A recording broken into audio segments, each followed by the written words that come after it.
Assalamualaikum warahmatullahi wabarakatuh. Oke sahabat cek semuanya, bertemu lagi dengan channel kita seperti biasa, Zara Abid Collection, channel tutorial seputar data operator sekolah. Baiklah sahabat cek semuanya, teman-teman operator se-Indonesia, saya kembali akan memberikan tutorial Dapodik 2026 ya.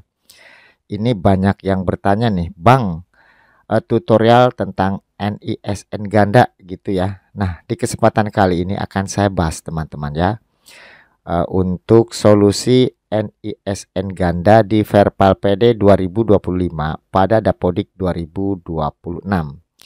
Nah, untuk NISN gandanya itu yang pertama aktif dan aktif gitu ya. Siswanya sama-sama aktif.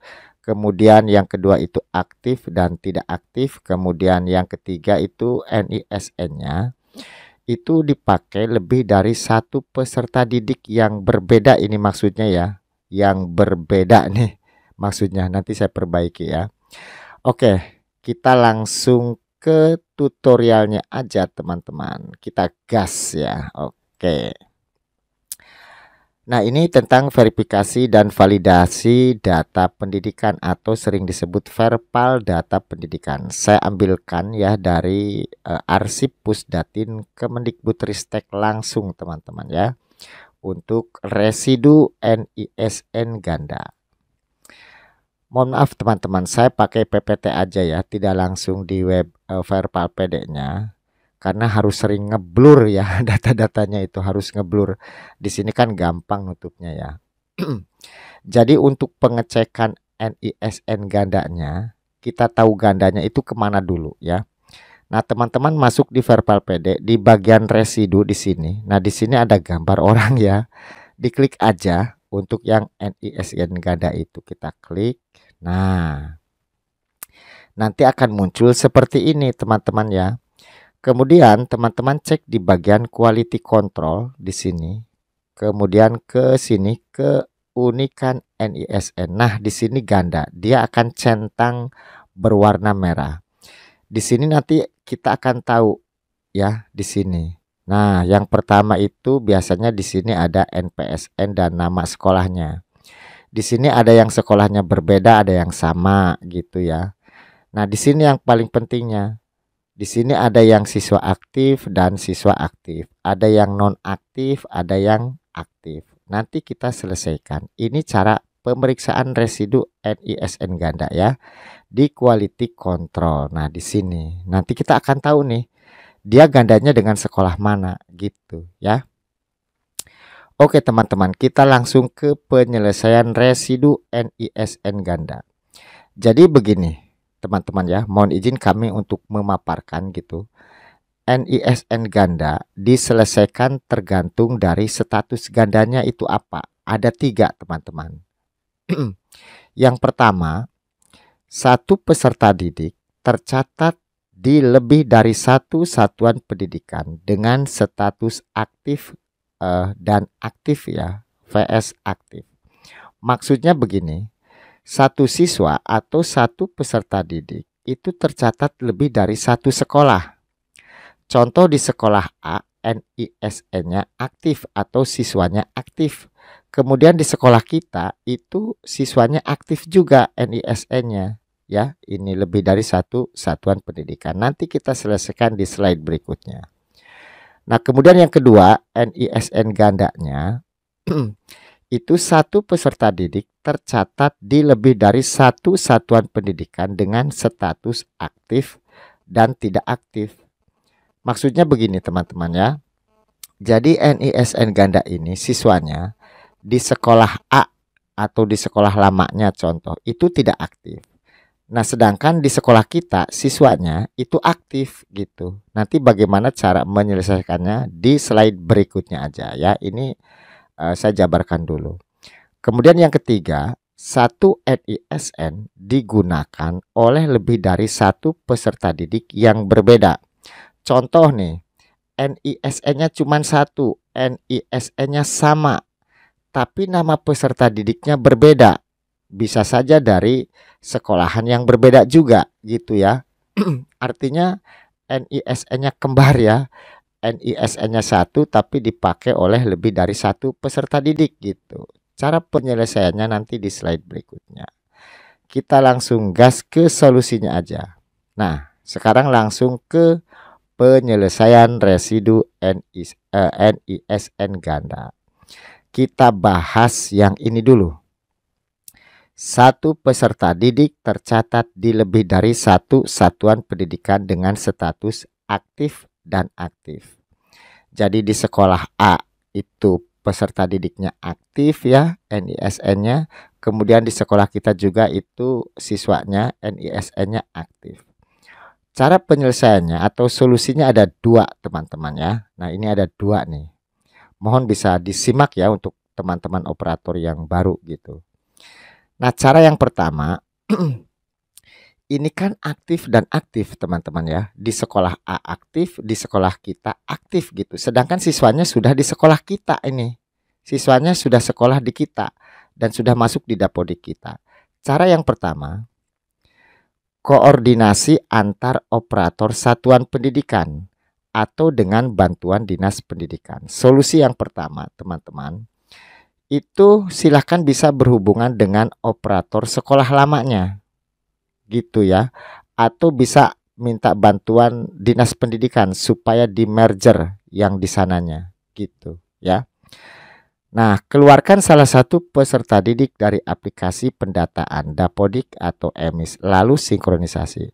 Dikeluarkan di sini maksudnya setelah teman-teman berkoordinasi dengan operator sekolah lamanya, itu maksudnya di sini umum. Dikeluarkannya bisa saja kalau siswa mutasi berarti harus dimutasikan tuh dari sekolah lamanya.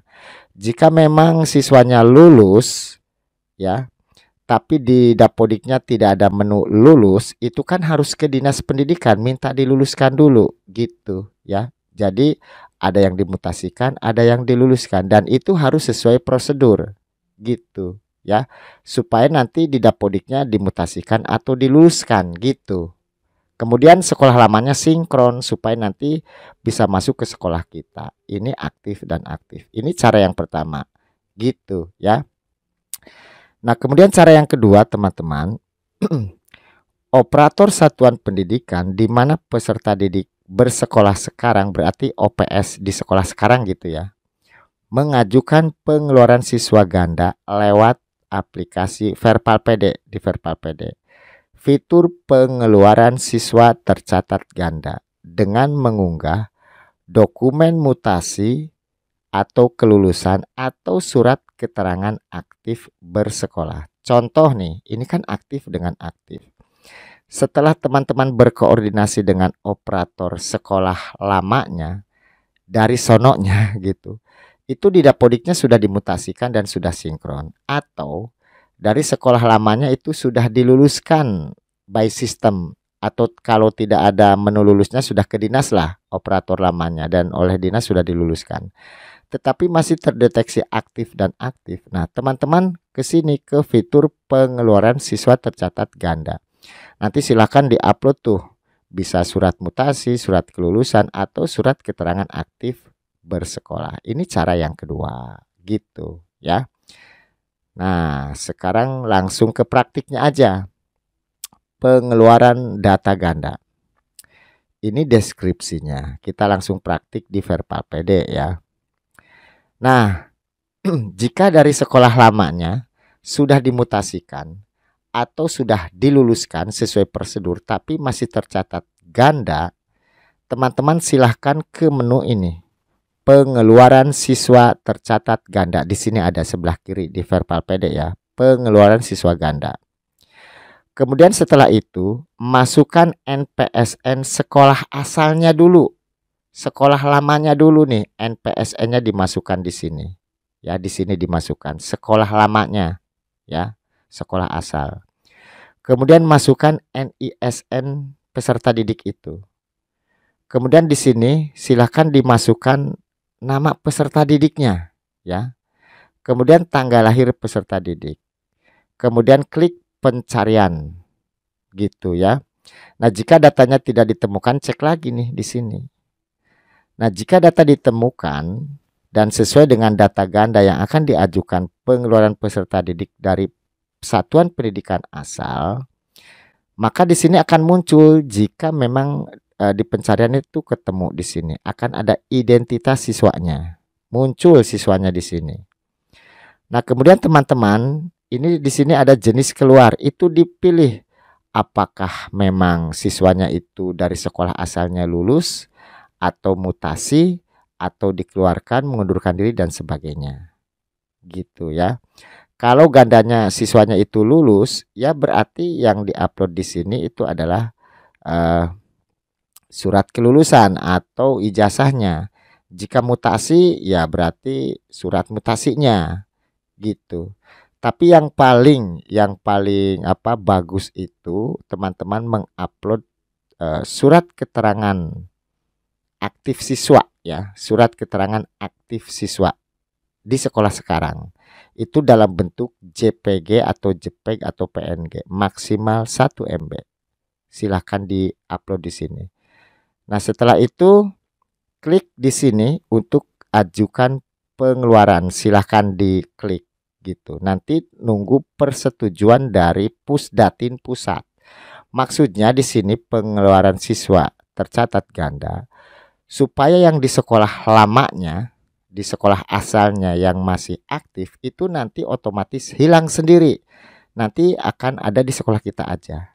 Gitu ya. Silahkan nih di sini.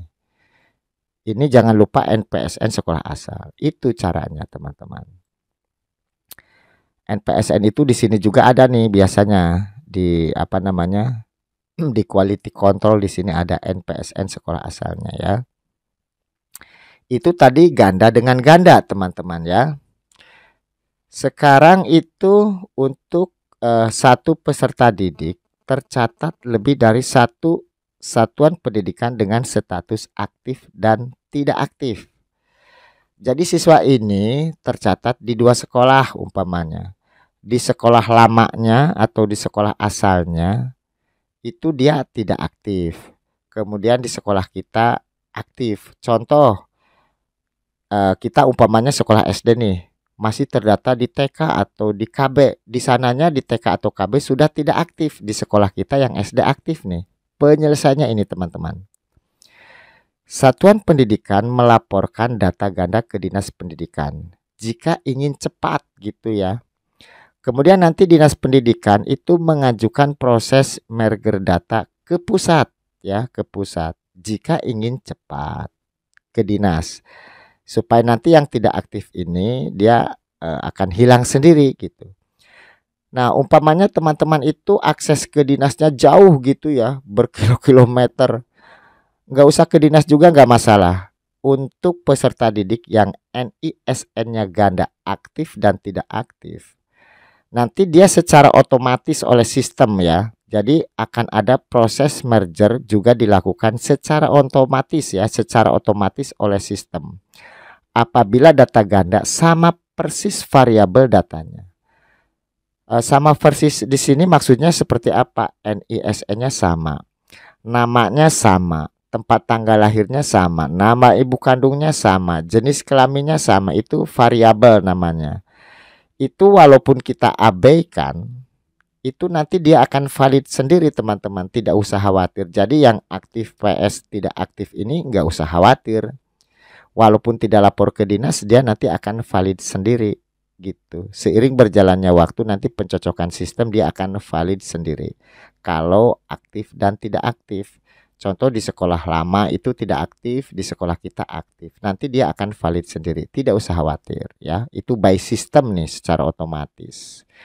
Kalau ingin cepat ya ke dinas minta di merger. Tapi umpamanya males ke dinas karena jauh ya biarkan aja nih, abaikan. Nanti dia akan otomatis oleh sistem gitu. Akan hilang sendiri yang tidak aktifnya gitu, teman-teman ya.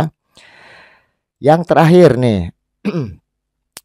Untuk satu NISN digunakan oleh lebih dari satu peserta didik yang berbeda. Contoh, NISN-nya sama, tapi siswanya berbeda. Bisa saja berbeda sekolahnya, bisa saja berbeda kelasnya dalam satu sekolah kita. Intinya, satu NISN digunakan oleh lebih dari satu peserta didik yang berbeda. kan ganda ya.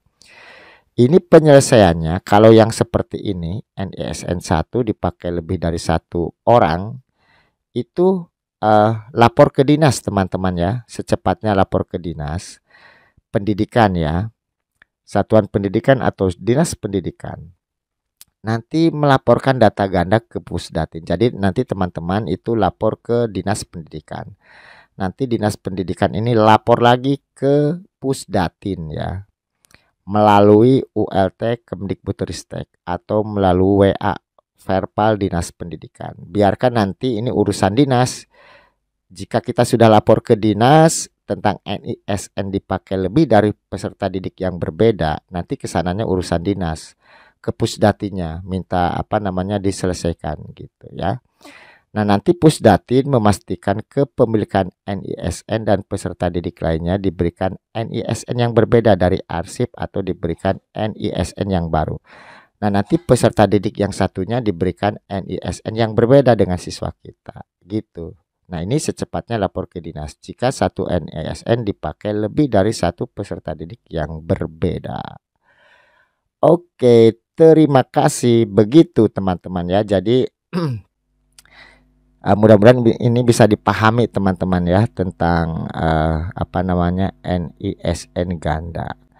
Oke, itu saja untuk informasi dan tutorialnya. Mudah-mudahan bisa membantu, mencerahkan, dan tentunya bermanfaat buat sahabat cek semuanya. Terima kasih yang sudah like dan subscribe di channel kami. Silahkan jika video ini bermanfaat bisa di-share ke teman-teman yang lain. Terima kasih atas perhatiannya. Selamat bertemu di video kami berikutnya. Wassalamualaikum warahmatullahi wabarakatuh.